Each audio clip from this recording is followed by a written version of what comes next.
Reaching the lake, the infamous and very bad-tempered Red Gyarados, the first shiny Pokemon that is encountered, which you can catch if you want, attacks! As if adding all this extra detail and weight to the new expansions on the Pokemon game system wasn't enough. I sound like a smoker.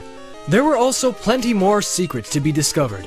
In addition to making individual Pokemon more unique with genders and data memories, a new variation of Pokemon was added.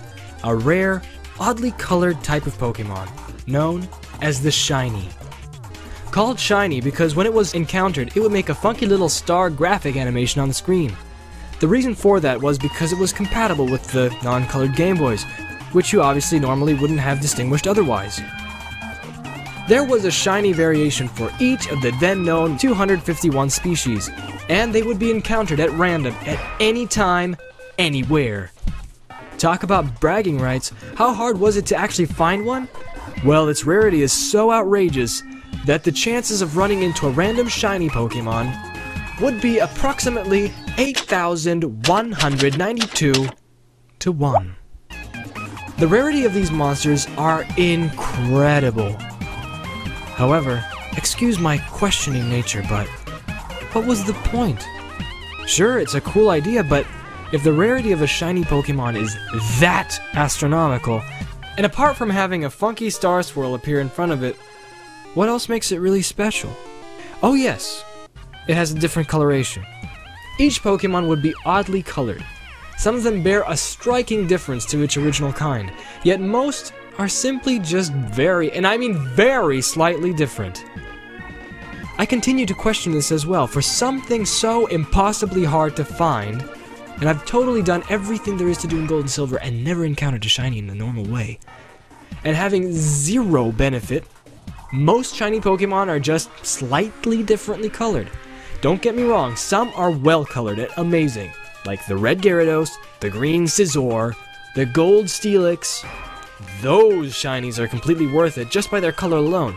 But, now with only the color as the redeeming factor, why are the rest colored so horribly? Now think of how awesome it would be if they were colored like this.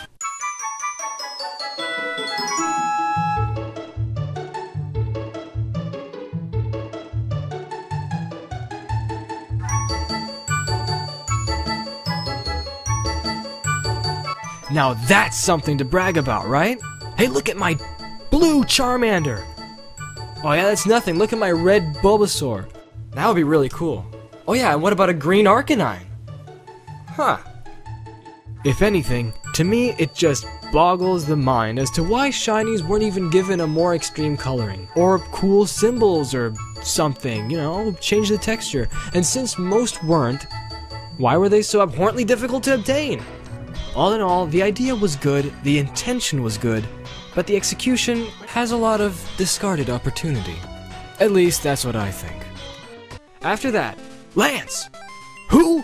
Lance the Dragon Master from the old Elite Four is here to investigate this curious disturbance in which the Magikarp are forced to evolve into hulking Gyarados via some strange radio signals somewhere in Mahogany. Following the awesome Dragon Trainer, we find out that the sleazy store was just a cover-up for the basement area where Team Rocket hides out. Those guys never seem to change their methods, do they? Battling through the base, the Rockets are as annoying as they always were. And this time, they're distinguishable as females and males, whereas in the old version they were just goofy guys with whips. Also, there were the two Rocket executives who oversee the operations and are tougher to beat. Your job in the underground hideout is to put a stop to their fiendish operations by destroying the power generator that powers their evil radio waves, which is causing all this Gyarados rampaging. But that isn't done easily, as passwords need to be found and to get through the gates, and finally Lance and you take down the electrodes forced to power the machine. Whew! A job well done. Lastly, after finishing that squabble, the local gym awaits your challenge. And wouldn't you know it, they use ice types. So after a highly frustrating time sliding across the gym to get to Price, which is really time consuming, and brain freezing. Price, the ice guy, looks like a feeble old fool and not the least bit intimidating. which is a pretty good disguise. Fights your super awesome Pokemon that obviously went over his.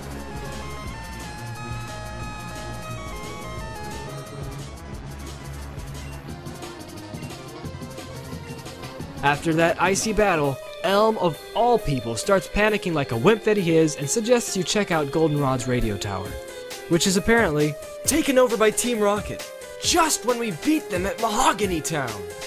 Time to teach them the lesson once and for all. Back at Goldenrod, the whole place is infested by rocket grunts, and the radio tower needs to be conquered and cleansed. Heading inside, it's just like the Sylph Corporation building in red and blue, except this time, it has a bit more story and is less annoying with Rocket executives. Find the radio director and destroy Team Rocket. Being blocked often and finding a decoy, the battle continues in the Goldenrod Underground, where we fight our idiot rival again, who is starting to think about his Pokemon abuse a little, after we kick his butt, of course. And, of course, what would a Team Rocket hideout be without confusing switches? The combination of which is tricky to decipher.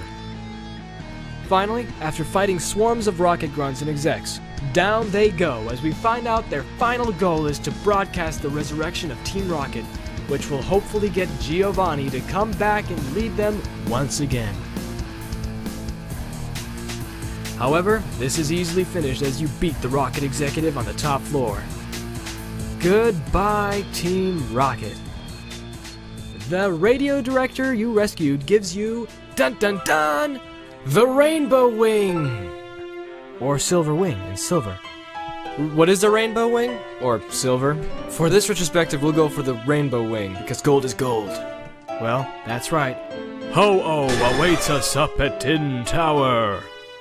But not before we get badge number 8. But not before having to get through Ice Path, a barren, cold cave where you have to slide around the ice and perform very specific movements in order to progress in this wasteland of isolated, dark misfortune of a place. It's seriously the hardest and most frustrating area in the entire game. Not only is it abundant with slippery platforms, there's also the boulder moving, where you have to have one of your Pokemon use strength and drop the boulders in the holes to make it let you get through the cave. And be careful not to move the boulders too far or in the wrong place, or you'll get stuck and start over. Classic Pokemon aggravation. The worst part about it is, of course, the interrupting wild Pokemon. Go away! Finally out of that hellish icy freezer, the mountainous city of Blackthorn calmly rests. And this place is great because it has cool dark roofs and uptight self-absorbed trainers who think they're the greatest ever. It's also home to the very useful Move Deleter. Got a useless move you want him to make your Pokemon forget? Especially those pesky hidden machine moves which you most likely taught your Pokemon after realizing you forgot the only one that already knew the move is in storage to progress further without having to backtrack?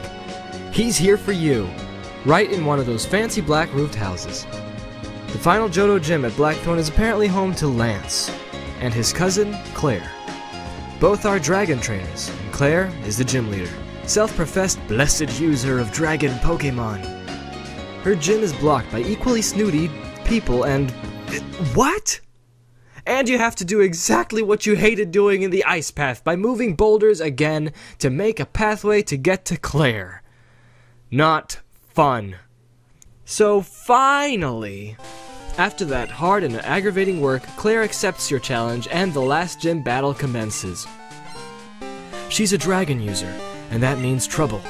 Unless you're foxy and knew that the ice path had some ice types available to use against her dragons, you were in for a pretty decent match.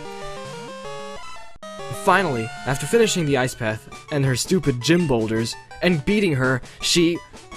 What? She doesn't even want to give you a badge! Demanding you get into the Dragon's Den, a lowly cave with an annoyingly tense background song for no reason, to get an artifact known as the Dragon's Fang. Dragons, dragons, dragons. Only then will she acknowledge your worth as a trainer. That's Pokemon anime logic. That's how Ash wins all his badges, not us real trainers. Oh well, once that is over, wait. How did she just sneak up on us like that in that cave? Never mind. The final badge is received, and Blackthorn City's use has been acquired. And we beat all 8 Johto Gym leaders!